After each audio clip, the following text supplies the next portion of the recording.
Hello, my name is Koutsopanagos, and I'm the lead programmer on the game Little Woodshop New in Town. Personally, I have learned a lot through my time with this project, and that's mainly what I want to talk about today. Learning. They say that when you leave school, whether it's for the day or it's for graduation, that you are done learning and it is time to relax and utilize what you have learned. But what I have found is that people who say that are wrong. Just absolutely wrong. You're never done learning, either professionally or personally. The phrase "you learn something every day" is evidence of this. When I first started on this team, it was my first exposure to developing a game with a team. I was starting from scratch with a very basic understanding of how game programming worked. And even with this hurdle, I was confident I could learn how to get a foot in the door to starting the game.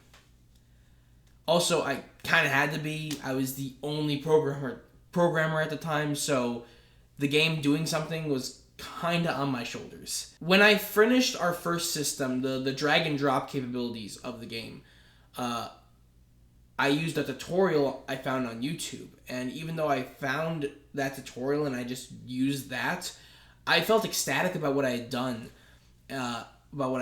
Because I had made things move from one side of the screen to the other. I had made it so you can just click it, and it was very simple. It's a very simple mechanic. But I had done that, and I was ecstatic about that. I had learned how to do that, and it was great. I then went on to continue to work on all the systems that made our game run. When I learn things, I utilize a great number of resources, and I've done so throughout this game to learn new things. And I wanted to share those resources here for anyone that wants to get a start at learning to program. The first thing I always tell anyone to do, and it's something that I don't see a lot of teachers doing. I don't see a lot of my programming professors really never told me to do this. One did. It was my first programming class, and it's a lesson I've kept with me the entirety of learning that program. It's you need to know how to read. I've never, in my entire college career, I've never been taught this skill, in a programming class, and it's just baffling the amount of people that don't realize you have to do this. Specifically, you need to know how to read documentation of programs, but in this day and age, it's just a good skill to have. Hey, Matt, what's documentation? Well, let me tell you. Every programming language has this magic list of all of its functions and built-in classes. And realistically, there are a lot of websites that also tell you these classes and lists. In fact, I'll show on the screen right now the Java documentation. And then there's the Python documentation. And then here's W3 Schools, a site that I use all the time for my Python classes, for my Python learning. And then there's C#, and then there's Unity documentation, and then there's some thrown out there programming language that I don't even use. There's documentation for that one. Every programming language has documentation to allow its users to work with it better. Learning how to read this documentation is like your best friend. When I start learning how to do a programming language, I bookmark this page or any page like it into a folder called that I call documentation, and I just look in my documentation folder, and whenever I need help with something, I just have a hot fix right to Unity documentation, or I have a hot fix right to the C# documentation from Microsoft, or the SQL documentation. I don't even know SQL. I'm just trying to learn it. Documentation is 100% a skill you need to know, because it teaches you every capability that a programming language has, the limitabilities of the programming language, and allows you to know what you need to do yourself, what you need to code yourself, and what the language has already done for you. Now, realistically, you don't want to read, because in this day and age, people don't really like reading. Maybe you don't learn things by reading things on your own. Maybe you need someone to show you, but you don't have people that just know this stuff off the top of their head. YouTube is another great place to go to. There's literally everything on YouTube.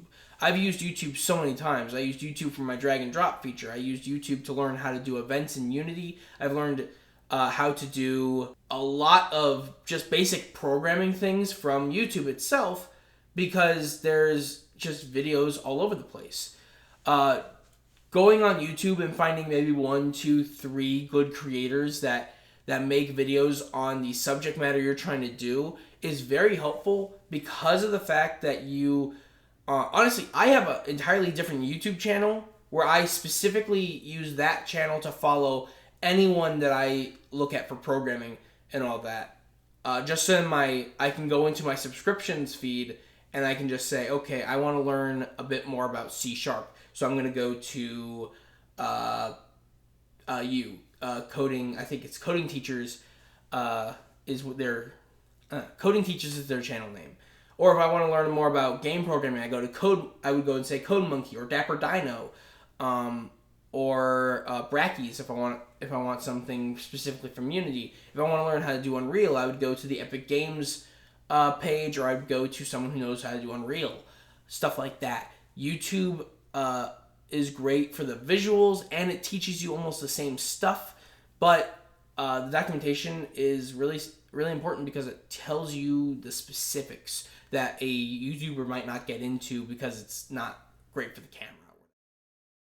But now we move into the away from the computer and more to the what does my friend's experience get me. Colleagues are another great place to go to for help.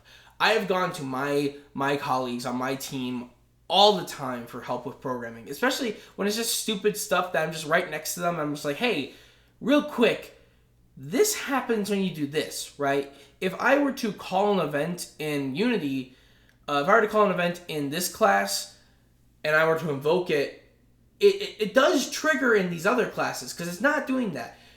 Colleagues are great for a few specific things. One, debugging. If you're just stuck trying to figure out how to debug a piece of code, always give it off to a colleague because that is just a fresh pair of eyes to like help you out with. That's always just a good option to have. Asking just questions, doing what I call, and I think is a term in the industry as rubber ducking. Just talking to your friend, talking to your colleague, and just bouncing ideas off of them until you realize, oh wait, that's what I need to do.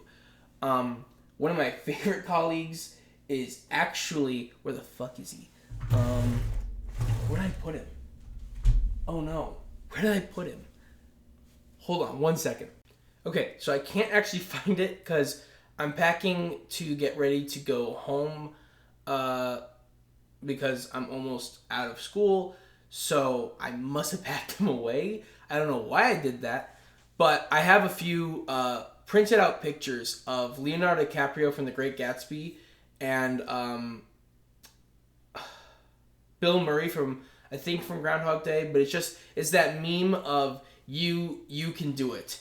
I have those two pictures. I have them printed out, and they just go on my wall right over here. And I look at them and I rubber duck off of them all the time. If I find them, I'll put them on the screen. These two pictures, just so you know what I'm talking about. But I use these all the time. This one might be the hardest one for anyone to utilize. This one is mentors and teachers. I always utilize mentors and teachers. When I needed to know that you could in fact have things on a canvas in Unity, when you could have things on a canvas but interact as if they were in the world, essentially, my teacher, Will, taught me that you could do that. He showed me the functionality. He showed me the way to do it, go about it. He gave me a tutorial for it, and it's really nice. Mentors and teachers are really there to help you in like probably your darkest times. Like, hey, I really can't figure out how to do this. No one else has helped me so far. Is there anything you could think of? They're really there to lead you on the way rather than just hand you the answer. For example, my teachers at IU, they like books. They like books, and they will recommend books every now and again to help with game design, to help with your game design skills. And I have a few of them. One of them is Advanced Game Design by Mike Sellers. That's a really good one to look at. And they'll say, "Oh, your answers are in there. Read that and do that." The reason why that approach is good is because they give you like a vague answer that you then look into, and along the way you might learn one or two other things that you weren't trying to learn, but then you also learn the thing you were trying to do because they know that thing is in there. I like having a mentor and teacher around available to contact. So if you ever meet someone who's like kind of like your mentor, like you're the guy you would go to for help, keep their number or email or something like that, and make sure you know how to keep in contact with them. I utilize all these methods every single time I need to learn how to do a new thing. And it's really helpful for me specifically to do these things. And I hope that me explaining these things and their usage and their help, and their usage for me and how they help me, is able to give you an idea of how to start learning how to program.